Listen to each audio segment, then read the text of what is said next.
it really is a triumph of common sense. And it reminds us how desperately we need common sense. We need to stay rooted in the truth, because just making it up the way you want it to be, or according to your opinion, it has no staying power. And ultimately, it does a lot of damage. I mean, think of all the lives that have been damaged in the past 4 years with these things that are thankfully being reversed.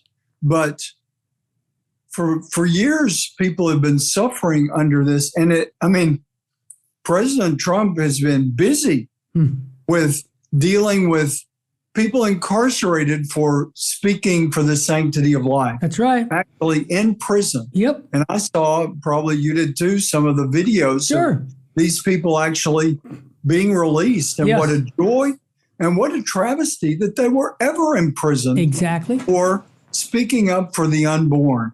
I mean, it's just, we're thankfully seeing light in the midst of the darkness of great insanity that had gripped our nation for too long. But I think there are many factors. And President Trump, whatever you think of him, he's no idiot. I mean, he's able to recognize what needs to happen. People are vehemently against him still. But what we have to realize is that these things that he is reversing didn't happen overnight, even not in the last 4 years, but they've been gradually building these attitudes of, we make up our own truth and we can change things as we wish. Just as that priest you quoted said, we need absolutely the same in the church, because the church is even more essential than this nation. For us, certainly, our nation, it's the one we love, the one we are living in. The church is universal by its very name, Catholic. And we have to keep praying and keep working that leadership in the church will do the same thing. And recognize, like we've said so many times before, Terry, real charity is the truth. And you can look at what President Trump is doing with Vice President Vance's support. Yes. But you can look at what they're doing. It is charity in action.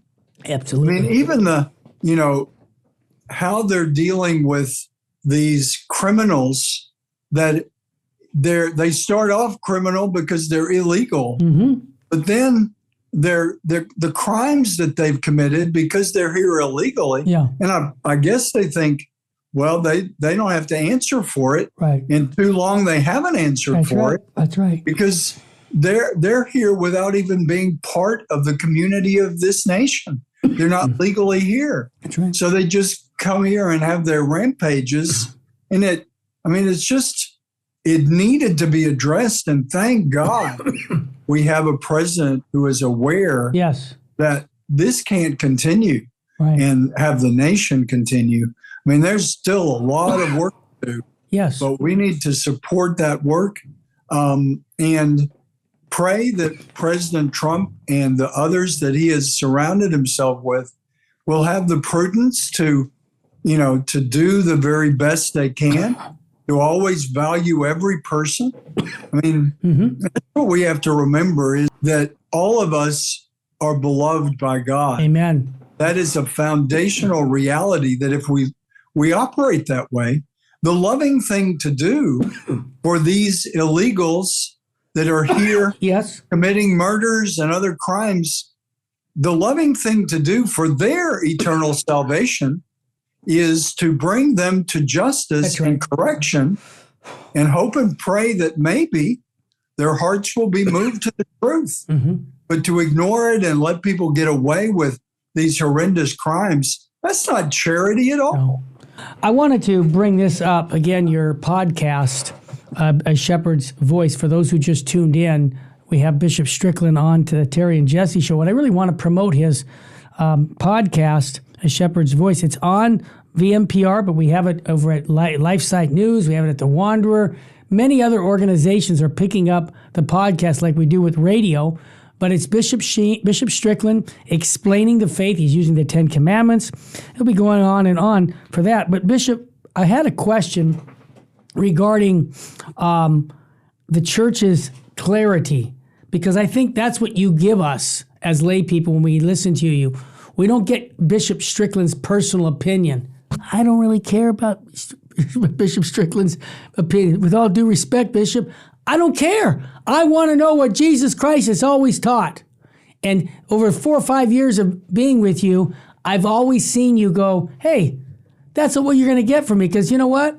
I'm not going to give you my personal opinion. So that to me is important. And so when I wanted to ask again is, as we move along in the church, we see so many crazy things that are going on. You tweet a lot of them. I've got tweets from you. Not tweets, I'm getting old. But there's a tweet that you had sent out on modernism again. And I think you sound like you're a broken record, but I appreciate that, because modernism has infected the church in a very bad way.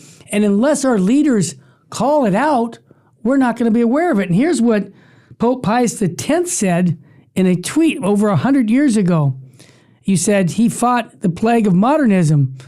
He said, the gravity of the evil of modernism is daily growing and must be checked at any cost. We are no longer dealing, as at the beginning, with opponents in sheep's clothing, but with open and bare-faced enemies in our very household, who have made a pact with the chief foes of the church and are bent on overthrowing the faith. You know, Bishop Strickland, that was 100 years ago, but it's still true today. And I thank you for bringing it up, because I don't hear enough of the point of pointing out that we need to fight modernism with the truths of the faith. More than 100 years ago, he thought it was bad in his lifetime? Yeah. I can't imagine how he would respond to the world and the church today. Yeah, even Padre Pio, same thing. Yeah, it's basically the same problem. Yeah, that when you lose touch with the truth, and you begin to think, oh, you can shape it, and you can have your opinion, and you can say, oh, that's true for you, but this is true for me. When you lose touch with the truth, that is a very dark path. And sadly, there are many in leadership in the church and just in the pews in the church, many that rail against what you say or I say. And we're not giving our opinion. We're just expressing what the church teaches, but they don't like it. Yeah. They want it to change. And so they reject that truth. Ultimately, it always comes down to remembering Jesus Christ is truth incarnate. When you reject the truth, you reject him. Amen. We're going to talk more about the truth that sets us free, as the gospel says, when we come back with the Terry and Jesse show. We got Bishop Strickland talking about his new podcast, A Shepherd's Voice. It's on our network every Monday. Stay with us. We'll be right back with more of Bishop Joseph Strickland.